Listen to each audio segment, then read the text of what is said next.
Di tengah hutan, 20.000 mayat tergantung di tiang panjang dengan posisi yang kalian lihat sendiri kayak gini. Assalamualaikum. Ketemu lagi bareng Widi di kelas pertama. Gimana kabarnya guys? Mudah-mudahan aman semuanya ya. Sehat, happy, banyak rezeki. Yang lagi kurang sehat, yang lagi sakit mudah-mudahan cepat sembuh. Yang lagi unhappy, lagi sedih, mudah-mudahan cepat selesai masalahnya. Gue juga mau ngucapin makasih lagi, gak bosen-bosen. Makasih buat yang udah setia nungguin kelas pertama, udah nontonin dari video pertama sampai yang sekarang. Terus juga yang udah ngasih saran, yang udah support terus, ngasih kritik juga. Gue say thank you very much guys. Itu semua gue anggap kritik-kritik membangun, yang tentunya berguna banget juga untuk gue dan untuk kelangsungan kelas pertama ke depannya. Makasih banget ya. Ya pokoknya kalian semua sehat-sehat terus ya. Amin ya rabbal alamin. Oke, episode 35. Kalau di 2 episode kemarin 33 sama 34 kita bahas penguasa atau pemimpin muslim, yaitu Sultan Mehmed II atau Muhammad Al-Fatih, sang penakluk Konstantinopel, terus juga sama Salahuddin Al-Ayyubi, penakluk Yerusalem. Nah yang kali ini sebetulnya arahnya masih sama gitu ya cuy. Masih seputaran pemimpin, tapi yang kali ini dari segi sifat dan penokohan berseberangan nih sama 2 tokoh yang sebelumnya. Kalau yang kemarin itu kan ya dia seorang sultan yang sangat bijaksana, mengedepankan sisi-sisi kemanusiaan, sangat humanis gitu ya. Nah kalau yang ini dia sama pemimpin juga, tapi tiran cuy, sadis. Orang ini terkenal dengan hukuman sulanya. Semua musuh-musuhnya tuh digantung di tiang pancang dengan posisi yang kalau diceritain sadis banget, brutal, gore gitu coy. Jadi ya agak sedikit eksplisit mungkin ya di episode ini. Tapi sebetulnya ini orang melakukan semuanya itu tuh untuk menjaga tanah kelahirannya, untuk menjaga wilayah kekuasaannya gitu. Sesuai di judul, di episode ini kita akan bahas tentang Vlad Tepes atau Vlad Tepe atau Vlad III Dracul. Kita masuk kelas pertama. Di tengah hutan gelap Transylvania tahun 1431, lahir seorang anak laki-laki yang dikasih nama Vlad III. Orang ini sebetulnya punya banyak banget penyebutan guys. Ya, nama aslinya Vlad III ya, alias Vlad Tepes dalam penyebutan bahasa Indonesia tadi, atau Vlad VP, sorry. Ini penyebutan native-nya ya. Atau Vlad Dracula, atau Vlad the Impaler, anjir banyak banget namanya. Nah, bokapnya dia ini adalah Vlad II Dracul ya. Kalau tadi Vlad III, ini Vlad II Dracul. Beliau adalah anggota Ordo Naga. Ini kayak semacam ya komunitas atau organisasi elit yang dibentuk sama Kaisar Romawi Suci untuk melindungi Eropa dari serangan siapa? Pasukan Ottoman. Yes, jadi sebetulnya ceritanya Vlad Dracula ini masih inline guys sama episode 33 Muhammad Al-Fatih. Pokoknya nonton sampai selesai ya, nanti gue ceritain. Nah, dari gelar ini muncullah nama Dracul yang berarti naga. Dracul itu artinya naga guys. Terus anaknya Vlad III diberikan nama Dracula yang artinya putra naga. Oke? Ya jelas, saat itu nggak ada yang sadar, nggak ada yang bakalan nyangka juga bahwa dengan lahirnya nama Dracula ini, lahir juga simbol teror dan darah. Sedari kecil, Vlad III memang sudah hidup dan besar di lingkungan yang cukup problematik guys. Keras gitu ya. Politik Eropa Timur tuh waktu itu bukan tentang siapa yang sedang berkuasa, tapi tentang siapa yang paling tega. Nah, Wallachia atau Rumania, tanah kelahirannya Vlad, terdiri dari 2 kekuatan besar. Yang pertama ada Kesultanan Ottoman di selatan dan Hongaria atau Hungaria di utara. Nah, di tengah tarik-menarik antar kekuasaan ini gitu ya, ayahnya Vlad tuh main 2 kaki. Di satu sisi dia bersekutu sama Ottoman, sama Sultan Murad II. Tapi di sisi lain dia juga tunduk sama Kaisar Sigismund of Luxembourg. Ini kaisarnya Romawi Suci yang waktu itu memang lagi berkuasa dan membawahi Rumania. Oke? Nah, untuk menjaga perjanjian sama Ottoman, Vlad II mengirim kedua anaknya nih, salah satunya Vlad kecil, Vlad III, ke mana? Ke Kesultanan Ottoman yang waktu itu masih dikuasai oleh Sultan Murad II dan istananya belum di Konstantinopel, tapi masih di Eden guys, masih yang lama. Ini kalau kalian ingat gue sempat mention di episode 33 bahwa sebetulnya Al-Fatih sama Flat 3 sempat berteman di masa kecil, yaitu ya ini saat Flat 3 dikirim jadi tawanan perang ke Kesultanan Ottoman gitu ya. Nah, di tempat ini guys, awal mula Flat 3 belajar tentang kekuasaan. Bertahun-tahun hidup di tangan Sultan Ottoman membuat Flat belajar dua hal, bahwasanya manusia itu bisa lebih buas dari binatang dan rasa takut bisa dijadikan senjata. Flat ngelihat langsung bagaimana caranya Ottoman menghukum dan memaksa lawan-lawannya untuk tunduk lewat rasa takut.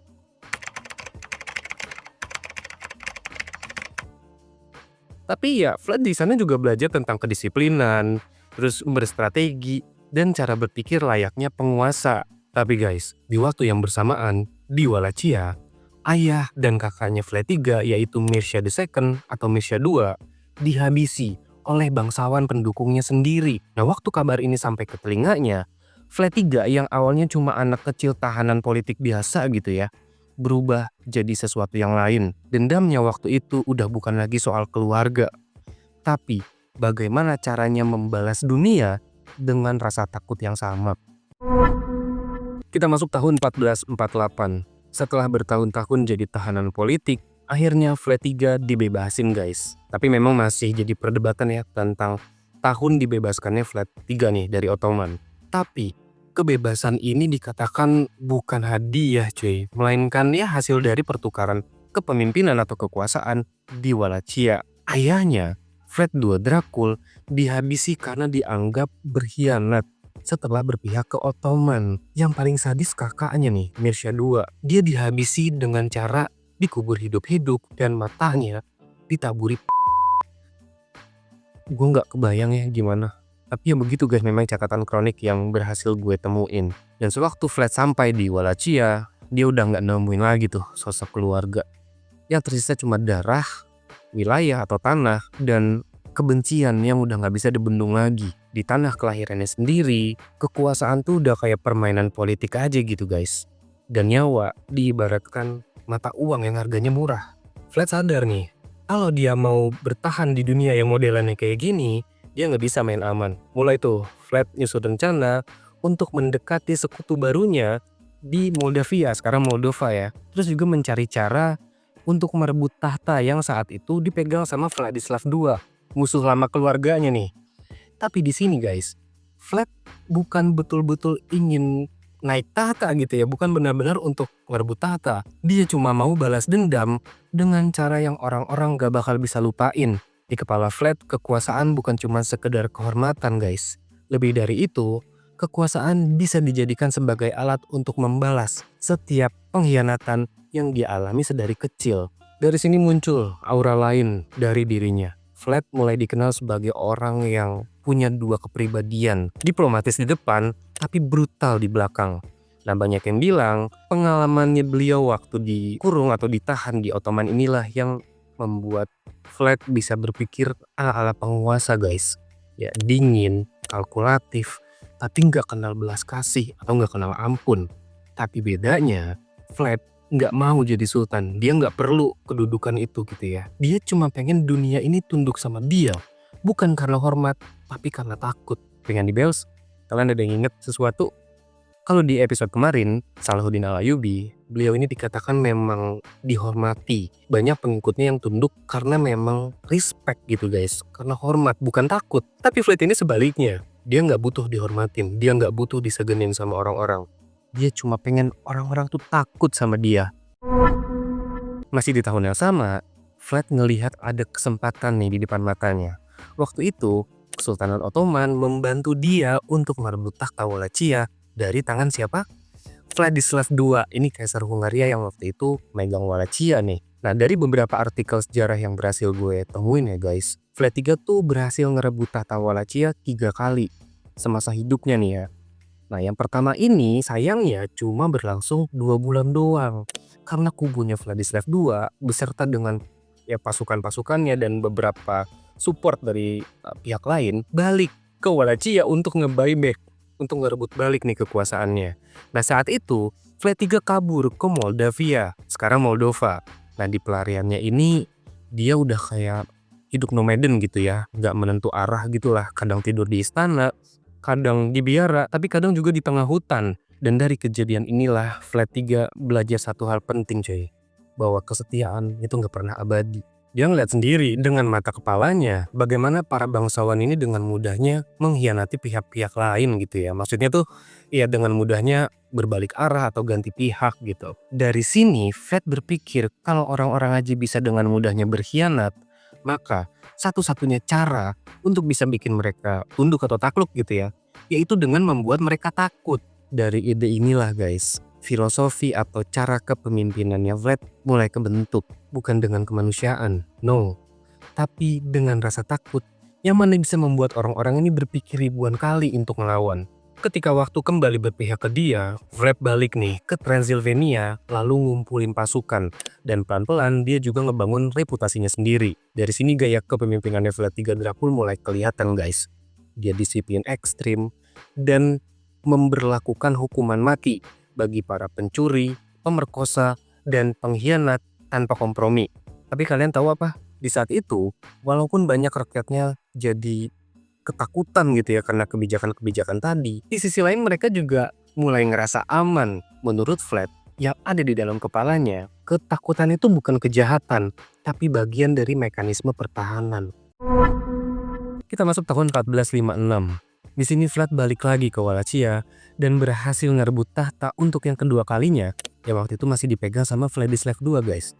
Dan gue bilang ada 3 kali perebutan tahta ya. Ini yang kedua nih. Tapi yang kedua ini nggak main-main cuy. Langkah pertama yang dilakukan Vlad adalah membersihkan para bangsawan yang dulu pernah mengkhianati ayahnya. Dikatakan saat itu Vlad ngadain pesta nih di istananya gitu ya. Dan mengundang sekitar 200 orang bangsawan.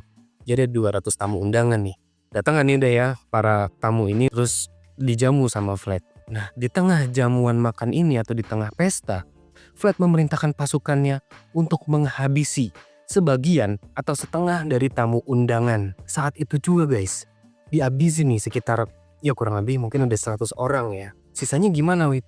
Sisanya dipaksa untuk jalan kaki ratusan kilometer menuju Kastil Punari. Belum selesai, tunggu dulu. Setelah sampai di Kastil Punari yang berjarak ratusan kilometer ini ya dari istananya Vlad tadi, mereka diminta untuk naik sekitar 1480 anak tangga. Karena memang posisinya Kastil Punari ini ada di atas bukit atau gunung guys, yaitu pegunungan Vegres. Udah hasilnya ya banyak yang mati kelelahan dan kelaparan juga ya, karena memang di Kastil Punari ini dikatakan para bangsawan tadi atau tawanan tadi itu dijadikan budak sama Vlad. Oke, tadi banyak yang mati ya karena kelaparan dan kelelahan. Kalian tahu sisanya yang masih hidup diapain sama Vlad? Hukuman Vlad ini dikatakan bukan cuma sekedar penyiksaan guys, tapi juga sebagai pesan. Dia pengen ngasih shock terapi nih ke orang-orang dan ngasih tahu juga bahwa tidak ada tempat yang aman bagi para pengkhianat. Dalam 1 tahun, Wallachia yang tadinya dikenal dengan wilayah yang chaos, ya wilayah kacau gitu ya, berubah jadi wilayah paling tertib se-Eropa Timur. Gokil ya, nggak ada maling, nggak ada korupsi, nggak ada pemberontakan, aman guys. Tapi semua itu ya dibayar dengan harga mahal, ribuan nyawa. Sejak saat itu banyak orang yang memanggil dia TP atau Tepes kalau pelafalan kita ya, yang artinya si pemancang atau sang penyulak.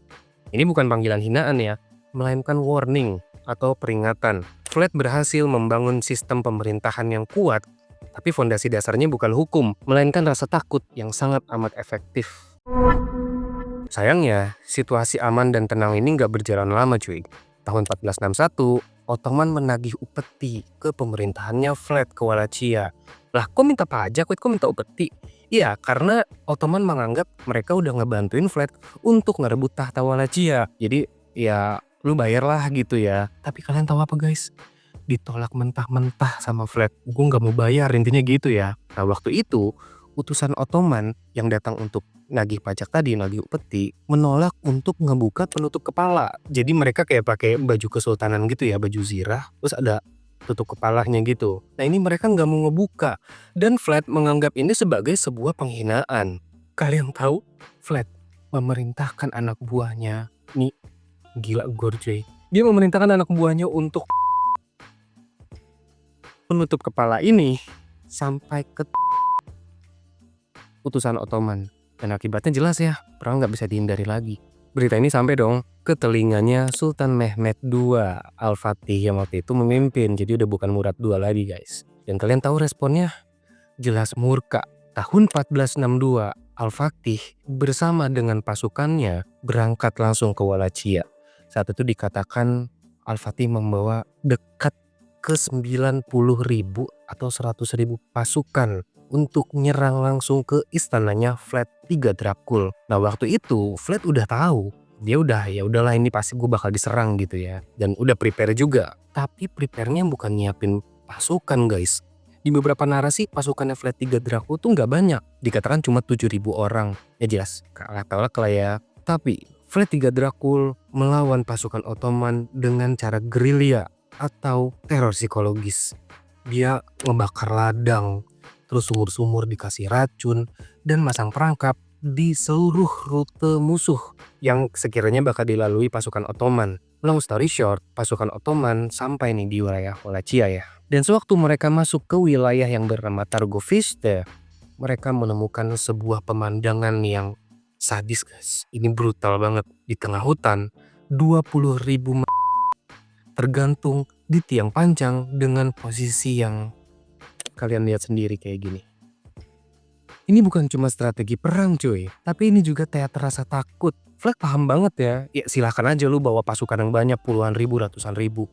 Tapi dia yakin banget, nggak mungkin kesemuanya itu nggak ciut nyalinya ngelihat pemandangan ini gitu ya. Malam itu, Al-Fatih memerintahkan pasukannya untuk mundur dulu sementara.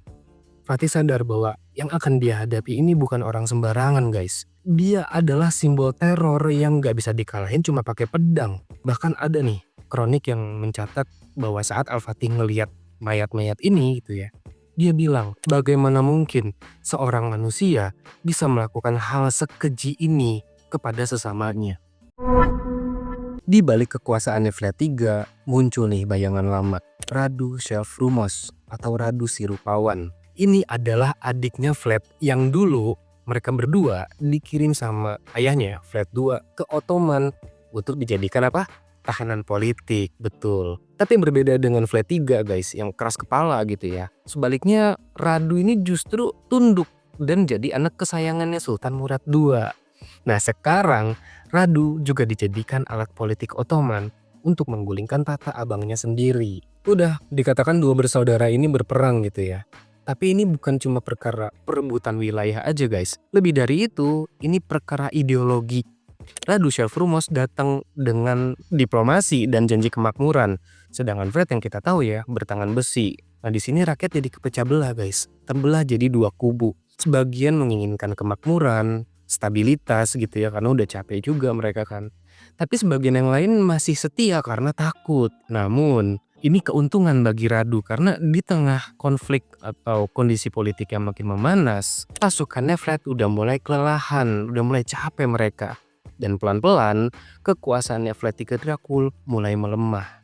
Yang bikin makin kacau, para bangsawan yang dulunya pernah diselamatin sama Vlad justru sekarang berbalik arah ke pihaknya Radu guys. Dalam catatan sejarah dikatakan bahwa ini bukan cuma sekedar pertempuran fisik, tapi juga perkara trust yang hilang gitu ya. Pada akhirnya Vlad III Dracul lagi-lagi dipaksa untuk lari dari tanahnya sendiri yang dulu dipertahankannya mati-matian. Kemana Vlad kabur ada yang tahu? Ke Hungaria cuy. Berharap Raja Matthias Corvinus yang saat itu berkuasa mau nolongin dia ngelawan Ottoman. Tapi again, politik tetap main kotor guys. Di saat itu, Raja Matthias yang dulunya sekutu justru malah nangkep Vlad III dan nyebarin pamflet ke seluruh Eropa Barat menyebutkan bahwa Vlad adalah sosok monster yang haus darah. Nah dari sini guys, muncul legenda kelam lewat pamflet bergambar yang menyebutkan bahwa Vlad III adalah sosok kanibal atau pemakan peminum musuh dan tukang menyiksa tanpa ampun. Padahal ya semua itu cuma propaganda yang dilebih-lebihkan gitu ya. Yang sebenarnya terjadi kalian tahu? Raja Matthias Corvinus ini cuma butuh alasan politik. Kenapa dia menangkap sekutunya sendiri? Jadilah dia membuat narasi iblis dari Wallachia. Gila ya. Tapi ironisnya, justru mitos ini malah membuat nama Vlad III Dracula makin abadi guys. Selama bertahun-tahun dalam kurungan, reputasinya tumbuh lebih besar dari yang dia kira. Sementara itu, dari dalam sel, Vlad nulis surat-surat yang sebetulnya masih bisa kita trace ya guys sampai sekarang. Masih banyak disimpan di catatan sejarah gitulah. Nada bicaranya atau nada tulisannya dia tuh bukan yang penuh kemarahan, berapi-api, meledak-ledak, no. Justru tenang dan penuh strategi guys. Vlad sadar masanya dia belum selesai. Ya dunia mungkin boleh ya takut sama dia gitu ya. Dan di dalam pikirannya juga ini baru kemenangan kecil aja. Sebagian kecil dari kemenangannya. Sedangkan di luar sana, orang-orang masih menyebut namanya sambil bergidik ngeri. Tahun 1475, setelah lebih dari 1 dekade di penjara, Vlad dibebasin. Raja Hungaria saat itu membutuhkan jasa lamanya untuk menghadapi Ottoman. Kurang ajar ya. Dan saat itu Vlad dikasih pasukan kecil nih. Terus dia balik ke Wallachia. Sesampainya di sana, dia menemukan tanahnya udah berubah total cuy. Wilayah yang dulu dia kenal udah sangat jauh berbeda. Rakyatnya udah terbiasa dengan penguasa boneka. Bangsawan baru banyak yang bermunculan dan pengaruh Ottoman masih ada di sana. Walaupun demikian, Vlad datang bukan untuk negosiasi guys, melainkan untuk declare perang. Dibakar-bakarin tuh desa-desa yang dulu berkhianat sama dia gitu ya. Terus dia juga mengembalikan sistem pemerintahan yang dulu, yaitu keadilan lewat ketakutan. Namun sayangnya yang kali ini dukungan udah gak sebesar dulu guys. Banyak orang yang udah bosen gitu ya hidup di dalam teror. Dan di sisi lain juga Ottoman terus menekan nih dari arah selatan. Tahun 1476, Vlad III berhasil ngerebut lagi nih tahta Wallachia untuk yang ketiga kalinya. Tapi posisinya yang kali ini udah gak sekuat dulu guys. Udah fragile gitu ya, udah rapuh karena musuh di depan, pengkhianat di belakang. Dan kalian tahu apa yang dilakukan Vlad? Dia maju terus pantang mundur guys, dia nggak gentar. Yang ada di pikiran Vlad saat itu, kalaupun aku harus mati, aku akan mati dengan caraku sendiri. Cara yang terhormat, bukan menyerah. Di akhir tahun 1476, Vlad III Dracul ditemukan tewas di medan perang di dekat Bukares, ibu kota Rumania. Versi paling umum dari cerita ini, sebetulnya Vlad III Dracul tuh dibunuh secara nggak sengaja guys, oleh pasukannya sendiri. Ada 2 versi nih tentang cerita ini. Yang pertama, Vlad III Dracul saat itu sedang dalam mode penyamaran dan menggunakan armor yang mirip dengan pasukan Ottoman. Tiba-tiba prajuritnya Vlad mergokin Vlad nih dari belakang dan mengira ini adalah pasukan Ottoman gitu ya. Udah ketika itu Vlad langsung dibunuh dan kepalanya. Lalu jenazahnya udah dibiarin aja gitu ya di sana tergeletak. Long story short, pasukannya Ottoman masuk nih sampai ke istana itu dan menemukan jenazahnya Vlad. Lalu dibawalah diserahkan ke Sultan Al-Fatih untuk kemudian dipajang gitu ya di depan gerbang Istanbul. Versi kedua dari cerita ini, sebetulnya Vlad itu bukan yang gak sengaja, tapi memang sengaja dihabisi oleh loyalis Radu Šelvrumos, yang mana loyalisnya ini sengaja guys berpura-pura ingin membantu Vlad dalam menghadapi pasukan Ottoman, tapi ya udah dia disikat di situ gitu ya. Jadi memang cerita atau versi yang kedua ini lebih ya lagi-lagi kayak pengkhianatan ya guys. Setelah kepalanya dikirim ke Konstantinopel, bagian tubuhnya tuh nggak pernah ditemukan secara pasti guys. Ada narasi yang kuat yang mengatakan bahwa bagian tubuhnya Vlad III Dracul sebetulnya dikuburkan di Snagov Monastery, di sebuah pulau di tengah Danau Snagov ya, ini di bagian utara Bukares. Tapi waktu ada sekumpulan tim arkeolog yang menggali kuburannya di tahun 1931, mereka memang benar menemukan ada peti di sana. Tapi petinya kosong cuy. Nah dari sini muncul teori-teori liar nih yang mengatakan apakah sebetulnya Vlad ini nggak atau mungkin benar tapi jenazahnya disembunyikan diam-diam oleh loyalisnya, atau ada juga yang bilang apakah mungkin Vlad ini sebetulnya memang benar tapi nggak mati lalu kabur. Jadi memang banyak banget persepsi gitu ya. Yang jelas setelah kematiannya, rakyat Wallachia tetap menganggap Vlad III Dracul adalah seorang pahlawan. Karena di mata mereka, Vlad bukan monster cuy. Dia adalah pemimpin yang rela melakukan apapun untuk menjaga stabilitas wilayah kekuasaannya dari penjajahan. Sekalipun harus jadi iblis demi tanahnya sendiri. Kita sampai di akhir kelas. Ya cerita tentang Vlad Dracul ini memang nyebarnya cepet banget ya guys dari zaman ke zaman. Mulai dari pamflet Jerman sampai legenda Saxon, bikin namanya Vlad III tuh serem banget gitu ya, udah kayak setan gitu kan. Tapi di sisi lain di wilayah Balkan namanya Vlad tuh justru diabadikan sebagai pahlawan nasional. Nah 2 citra ini berjalan bersamaan selama ratusan tahun sampai tiba di tahun 1897 nih. Ada seorang penulis novel asal Irlandia bernama Bram Stoker menemukan nama Dracula dari arsip Pennsylvania dan akhirnya beliau mengubahnya menjadi tokoh fiksi vampir paling terkenal di dunia sampai sekarang. Stoker sebetulnya nggak pernah tahu ya detail sejarahnya tuh kayak gimana. Tapi sifat-sifat karakter yang dia tulis, ya misterius, haus darah, dan hidup abadi, ini cocok banget sama legenda yang memang udah hidup lama di masyarakat Eropa Timur. Sejak saat itu, nama Dracula ini udah nggak pernah mati guys. Dia berpindah dari medan perang ke buku-buku, dan dari cerita rakyat ke layar lebar. Tapi gimana menurut kalian? Gue yakin banyak banget dari penontonnya kelas pertama yang lebih tahu tentang ceritanya Vlad Dracul, atau mungkin juga ada yang udah nonton filmnya terus menemukan ada dari penjelasan gue ini yang kurang atau ada yang kelewat. Boleh banget ya tambahin di kolom komentar. Atau mungkin ada dari kalian yang pengen kasih masukan, kasih ide, saran, kritik untuk video-video pas pertama berikutnya, boleh banget juga drop di kolom komentar. Like video ini kalau kalian suka, subscribe dan nyalain tombol loncengnya supaya kalian tahu kalau ada kelas baru. Follow gue juga di Instagram dan TikTok @fishmang. Kita ketemu minggu depan ya guys. Jangan sampai telat masuk kelas pertama. Adios.